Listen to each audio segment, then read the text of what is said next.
Good morning guys. काफ़ी दिनों के बाद में आज आपसे फिर से वीडियो के थ्रू रूबरू होने का मौका मिल रहा है और आज अपन एक बहुत ही अच्छे विषय पर बातचीत करने वाले हैं, जिसका हमने टॉपिक लिया है कॉलेज लेक्चरर का जो भी थर्ड पेपर हुआ है जीके का राजस्थान के लिए। उसके ऊपर काफ़ी लंबे समय से गवर्नमेंट की तरफ से इस वैकेंसी की एग्ज़ाम डेट क्लियर कर दी गई थी।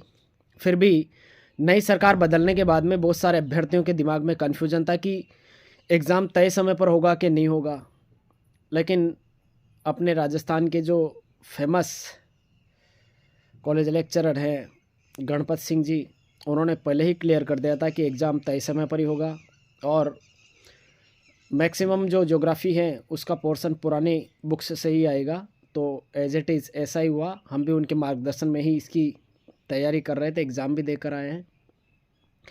तो किस प्रकार का रहा आपका एक्सपीरियंस, आप ज़रूर बताएं एक बार, क्योंकि ये पेपर ऐसा था जो पिछली बार के कॉलेज लेक्चरर की एग्ज़ाम की अपेक्षा थोड़ा अच्छे लेवल का और संतुलित था। इसमें लगभग सभी सेक्शन से क्वेश्चंस दिए गए, जिनमें करंट के क्वेश्चंस काफ़ी ज़्यादा इम्पोर्टेंट और टफ़ क्वालिटी के थे। अगर देखा जाए तो उन्होंने जो करंट के क्वेश्चन सेलेक्ट किए हैं उनको वही अभ्यर्थी सही कर पाया होगा जिसने काफ़ी लंबे समय से इसकी तैयारी करी है और करंट को बहुत बेहतर तरीके से पढ़ा है। वैसे मैक्सिमम करंट जो है कपिल चौधरी सर की जो बुक है बूस्टर वाली, उससे मैच खाता है। उसमें से क्वेश्चंस मिले हैं और अन्य करंट वाली बुक्स से भी मिले होंगे, मैंने वही पढ़ी थी, उसमें से काफ़ी ठीक लगा मुझे। बाकी हिस्ट्री है, ज्योग्राफी है, कल्चर है, पॉलिटी है, इकोनॉमिक्स है, ये नाथ पब्लिकेशन से बेस्ट रहा। जैसा कि मैंने पहले एक वीडियो बनाया था, उसमें कॉलेज लेक्चरर के लिए कौन से बुक सोर्स अपन को अप्लाई करने हैं उस पर बनाया था, तो मैंने भी उन्हीं बुक्स को फॉलो किया है और ये बुक्स हमारे एग्ज़ाम की दृष्टि से काफ़ी इम्पोर्टेंट और फ़ायदेमंद रही हैं। अगर मैं बात करूं इस पेपर के अंदर कि करंट का क्या रोल रहा, तो करंट से 20 क्वेश्चंस राजस्थान के करंट से आए हैं इसमें, जो एग्ज़ाम के अंदर बहुत बड़ा रोल अदा करते हैं। 20 क्वेश्चंस का मतलब समझते हैं आप, 20% एग्ज़ाम का वेटेज जो रहा है वो करंट के ऊपर रहा है। और उसके बाद में जो दूसरा नंबर सबसे ज़्यादा रहा है वो है ज्योग्राफी और पॉलिटी का, इन दोनों के, और इकोनॉमिक्स का। इन सब्जेक्ट्स के भी 20-20 क्वेश्चन रहे हैं। तो करंट के 20 क्वेश्चन हैं, हिस्ट्री के 10 क्वेश्चन आए हैं, ज्योग्राफी के 20 क्वेश्चन हैं, कल्चर के 10 क्वेश्चन हैं, पॉलिटी के 20 क्वेश्चन हैं और इकोनॉमिक्स के 20 क्वेश्चन हैं। ये तो रहा एग्ज़ाम का ट्रेंड जिसको इन्होंने इस बार फॉलो किया है कि एग्ज़ाम में किस किस सेक्शन से कितने कितने क्वेश्चन देने हैं। अब इस के बाद में अपन बात करते हैं कि इस एग्ज़ाम में सेफ स्कोर क्या होना चाहिए। इस एग्ज़ाम का जहाँ तक मेरा मानना है, सेफ स्कोर अगर आप 25 नंबर या उससे ज़्यादा नंबर लेकर आ रहे हैं तो आपको निश्चित रूप से अपने अपने विषयों के लिए जिनकी परीक्षाएं प्रस्तावित हैं आगामी महीनों में, उनकी तैयारी में लग जाना चाहिए। अगर आपका स्कोर 25 प्लस बन रहा है या 25 बन रहा है तो वैसे हर एक सब्जेक्ट का अलग वेटेज होता है। हमारा सब्जेक्ट हिस्ट्री रहेगा तो मैं मान के चल रहा हूँ कि 25 प्लस जिनका भी स्कोर है हिस्ट्री में उनको तैयारी करनी चाहिए। बाकी अदर सब्जेक्ट्स का जैसे पॉलिटी है, इकोनॉमिक्स है, ज्योग्राफी है, उनमें भी अगर 25 प्लस स्कोर बन रहा है तो उनको भी मुख्य परीक्षा की जो सब्जेक्ट है उसकी तैयारी करनी चाहिए, क्योंकि उसके एग्ज़ाम मार्च से प्रारंभ होंगे और मई तक चलेंगे। तो आप अपने अपने सब्जेक्ट के लिए निर्धारित तय सीमा तय करके उसके हिसाब से जो भी आप बुक लिस्ट फॉलो करें उसको आप पढ़ते रहें, तब जा कर के ही आप एक बेहतर परफॉर्मेंस एग्ज़ाम में दिखा पाएंगे।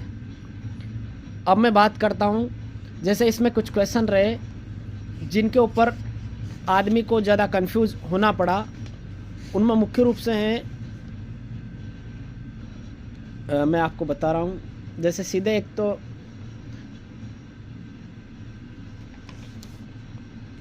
राजस्थान की मानिनी कौशिक वाला जो हांगजाऊ एशियन खेल 2023 का जो था इवेंट वाला, वो क्वेश्चन थोड़ा अनप्रेडिक्टेबल था।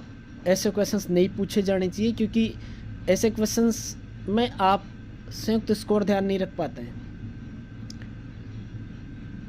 और तो लगभग करंट के क्वेश्चन ठीक थे सारे के सारे। हिस्ट्री बहुत अच्छी थी, ज्योग्राफी अच्छी थी, इकोनॉमिक सर्वे भी ठीक था। तो कुछ क्वेश्चन डाउटफुल थे, जैसे ये एक वृद्धावस्था पेंशन वाला था, इसमें भी गलती होने की संभावना ज़्यादा है बच्चों के।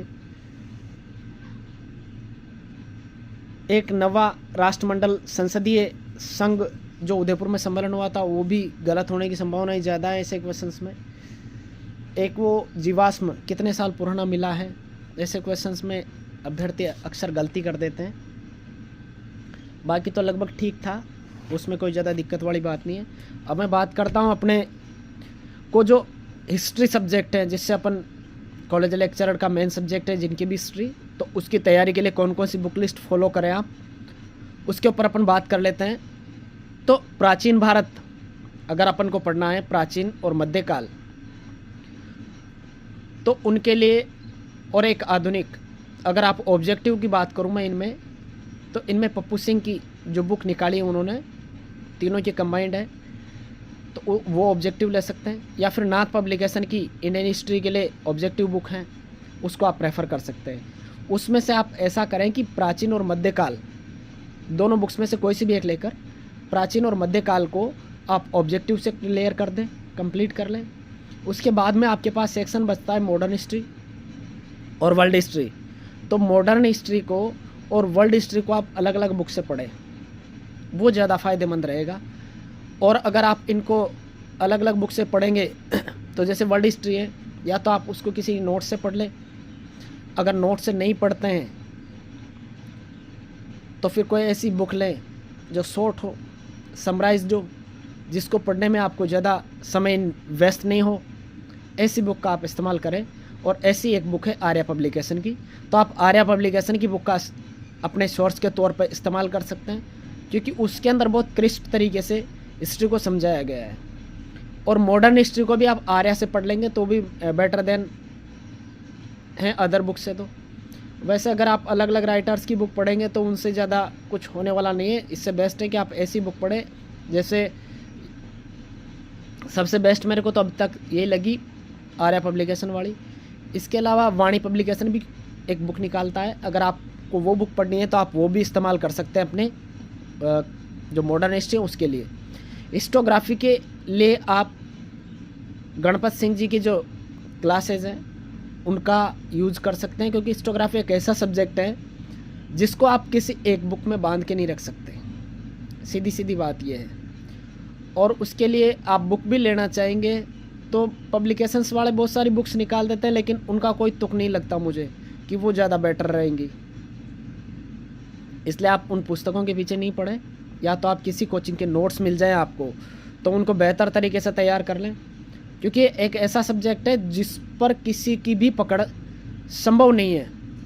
आप हिस्ट्री के हर एक सेक्शन में भले 50% ही कमांड कर सकते हैं, लेकिन इस सब्जेक्ट में आप कोई श्योरिटी के साथ नहीं चल सकते।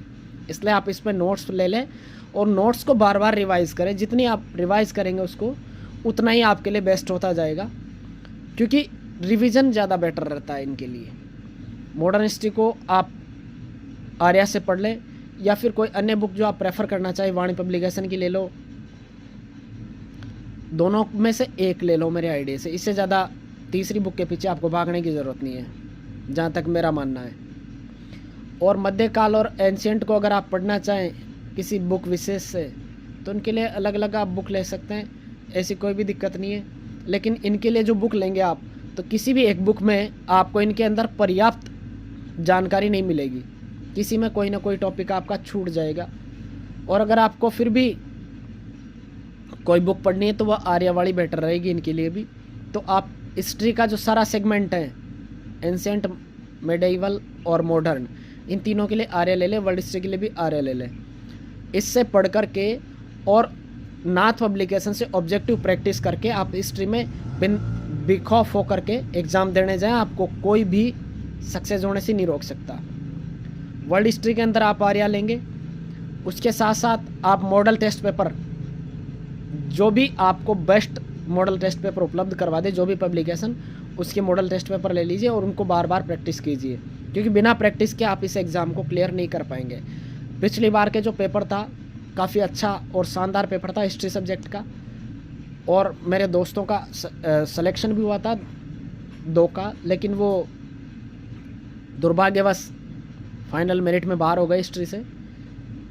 हर्ष विनय पंचोली और उनके सिस्टर दोनों का हुआ था, और सिस्टर तो उन्होंने रिज़र्व में डाला था और हर्ष विनय जी को उन्होंने बाहर कर दिया था, जबकि उनका इंटरव्यू भी काफ़ी अच्छा हुआ था, एग्ज़ाम भी काफ़ी अच्छा हुआ है। और इस बार अभी मेरी उनसे बात हुई थी तो उन्होंने बताया कि मेरे जीके में 35 नंबर बन रहे हैं। 35 नंबर बनने का मतलब समझ के चलें आप कि वो एवरेज स्टूडेंट से 10 नंबर ज़्यादा है। 35 मतलब 71 क्वेश्चन बच रहे हैं उनके काट पीट के। तो आप तैयारी करो तो इसी तरीके ये करो ताकि आपका सिलेक्शन होने से कोई रोक नहीं सके। आज के लिए बस इतना ही। जय हिंद। अगर आपको किसी भी प्रकार का कोई डाउट हो तो आप सीधे कमेंट बॉक्स में कमेंट करके पूछ सकते हैं। जय हिंद, धन्यवाद।